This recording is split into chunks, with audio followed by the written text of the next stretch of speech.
السلام علیکم، welcomes to our learners academy. میں آپ کو انٹروڈکشن ٹو سائیکالوجی 101 پڑھاؤں گی۔ تو آج کا ہمارا ٹاپک ہوگا اسکول آف تھاٹس۔ تو سب سے پہلے ہم دیکھتے ہیں اسکول آف تھاٹس کیا ہوتا ہے، اس کی ڈیفینیشن دیکھتے ہیں۔ A school is a collected of people who put their ideas under the same umbrella because their peoples hear similar ideas and they use similar methodology and their aim is also similar.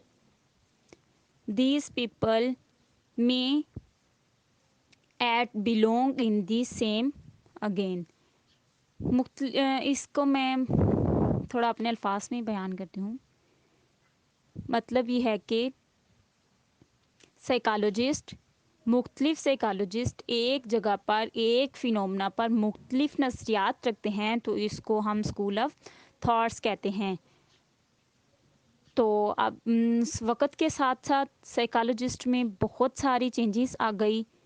Psychologist کے سوچنے کا طریقہ بدل گیا، اس کو زیادہ وسیع کیا۔ مثلاً جو سائیکالوجی کے کنسیپٹ 20ویں صدی میں پائے جاتے تھے وہ اب نہیں پائے جاتے۔ ہم دیکھتے ہیں کہ جو اسکول آف تھاٹ آج پائے جاتے ہیں وہ کتنے ہیں اور کون سے ہیں۔ چلیے ہم اپنے ٹاپک کی طرف چلتے ہیں۔ تو ہمارے جو ارلیئر اسکول آف تھاٹس ہیں وہ دیکھتے ہیں، وہ کون کون سے ہیں اور کتنے ہیں۔ نمبر 1 اسٹرکچرلزم، نمبر 2 فنکشنلزم، اس کے بعد gestalt psychology, number 4 psycho dynamic school, number 5 behaviouristic, number 6 biological approach, number 7 psycho dynamic approach, اس کے بعد behaviouristic, humanistic approach and cognitive approach. ہم اسٹرکچرلزم پہ بات کرتے ہیں۔ جو اسٹرکچرلزم ہیں وہ جو دماغ کے اسٹرکچر پہ بات کرتے ہیں، ان کا فوکس ہوتا ہے۔ The school of thought that focus upon the study of mind and conscious experience, conscious thinking and emotion, they use introspection as their method of study. Introspection میں آپ کو بتاتی ہوں کہ وہ کیا ہوتا ہے۔ انٹروسپیکشن یہ ہوتا ہے کہ اگر مجھ پہ کوئی تجربہ کر رہا ہے تو یا میرے ساتھ کوئی بھی ایسی سچویشن گزری ہو، اس کو میں اپنے الفاظ میں اپنی ذاتی رپورٹ کسی کو دینا، وہ انٹروسپیکشن ہوتا ہے۔ آسان الفاظ میں اپنی ذاتی رپورٹ دینا وہ انٹروسپیکشن ہوتا ہے۔ اس کے جو مین ہے پرزمپشن وہ دیکھتے ہیں۔ مین پرزمپشن ان کا کہنا تھا اسٹرکچرلزم کا کہنا تھا کہ انسان کا دماغ جیسا ہے اس کو ویسا ہی اسٹڈی کرنا چاہیے، اس کو ویسا اسٹڈی نہیں کرنا چاہیے بلکہ اس کو چھوٹے چھوٹے حصوں میں اسٹڈی کرنا چاہیے۔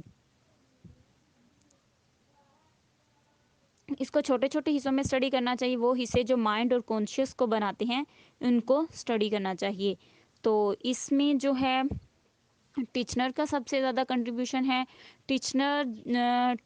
ٹیچنر جو ہے وہ اس کا بانی ہے۔ ٹیچنر کا کہنا ہے کہ برین اور مائنڈ اور کانشیس کو الگ الگ اسٹڈی کیا جائے، پھر ان سے ملنے والے ہر رزلٹ کو اکٹھا کیا جائے، تو پھر ہم سوچ کے بارے میں، تھنکنگ کے بارے میں اچھی انفارمیشن حاصل کر سکتے ہیں۔ تو پھر اس پہ اسٹرکچرلزم پہ بہت زیادہ لوگوں نے کریٹیسزم کیا۔ تو ان کا کریٹیسزم میں آپ کو بتاتی ہوں۔ نمبر 1 کریٹیسزم ان کا ہے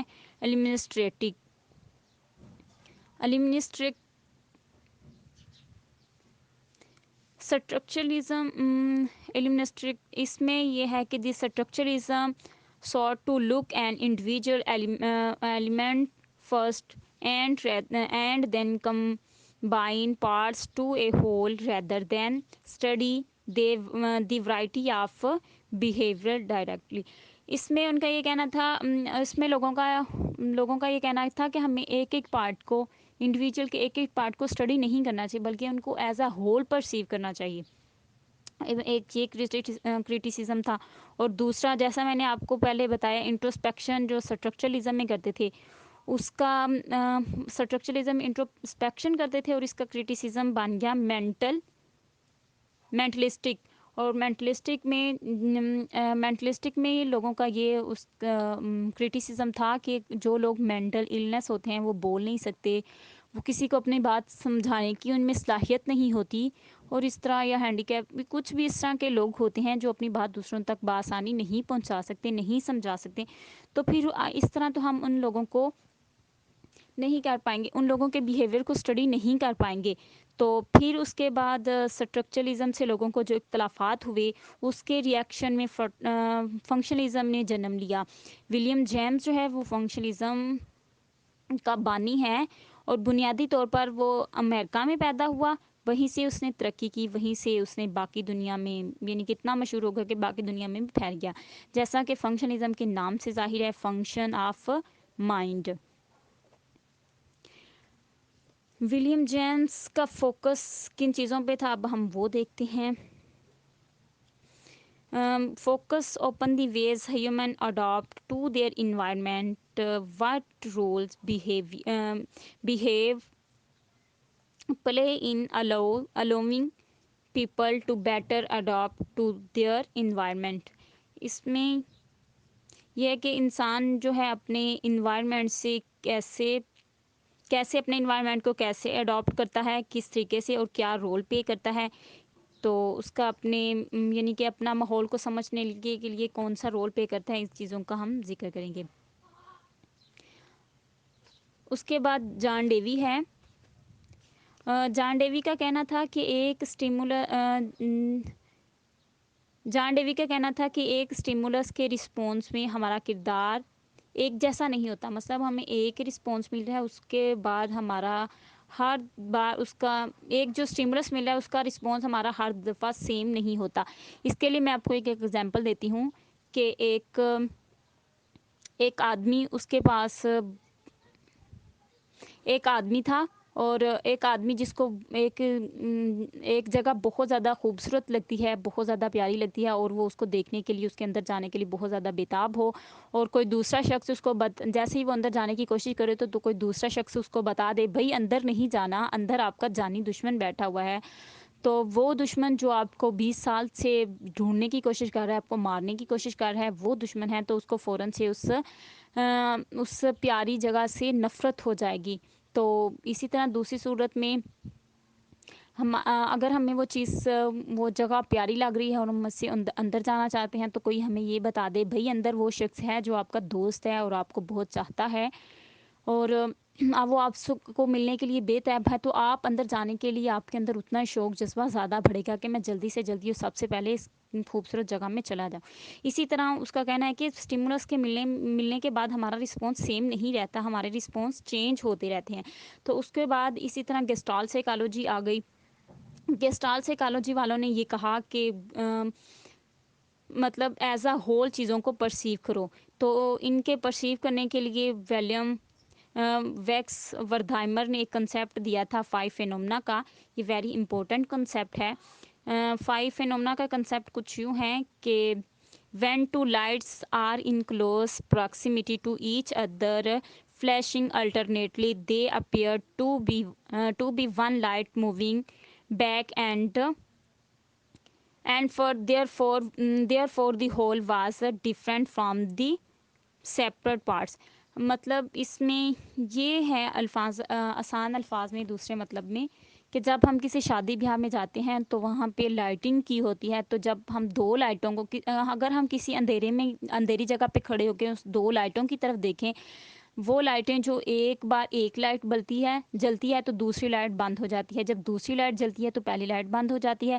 تو ہم اندھیرے میں کھڑے ہو کے اگر اس پہ تجربہ کریں تو ہمیں ایسے لگتا ہے جیسے لائٹ موو آن کر رہی ہے، لائٹیں جل رہی ہیں، لیکن ایسا اصل میں کچھ نہیں ہوتا. تو یہ اس کا 5 فینومنا کا کنسیپٹ ہے.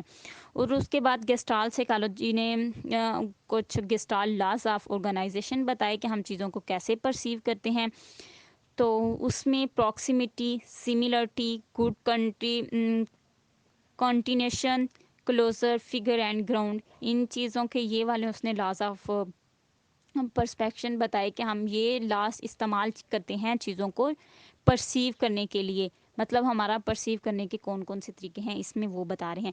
پراکسیمیٹی مطلب وہ چیزیں جو ہمارے نزدیک ہوتی ہیں ان کو ہم ایک گروپ کی فارم میں پرسیو کر لیتے ہیں. سملرٹی مطلب جو جن چیزوں کے کلر سیم ہوتے ہیں، شیپ سیم ہوتی ہے، سائز سیم ہوتے ہیں، ان چیزوں کو ہم ایک گروپ میں تقسیم کر دیتے ہیں. مطلب 2 کلر کی فلاں جگہ پہ 2 کلر کی یہ چیزیں تھیں، 2 انچ کی وہاں پہ وہ چیز پڑی، مطلب ہم انچ اپنا اس کا سائز، اس کی شیپ اور اس کے کلر سے چیزوں کو یاد کر لیتے ہیں، پرسیو کر لیتے ہیں بہت آسان طریقے سے. Figure and ground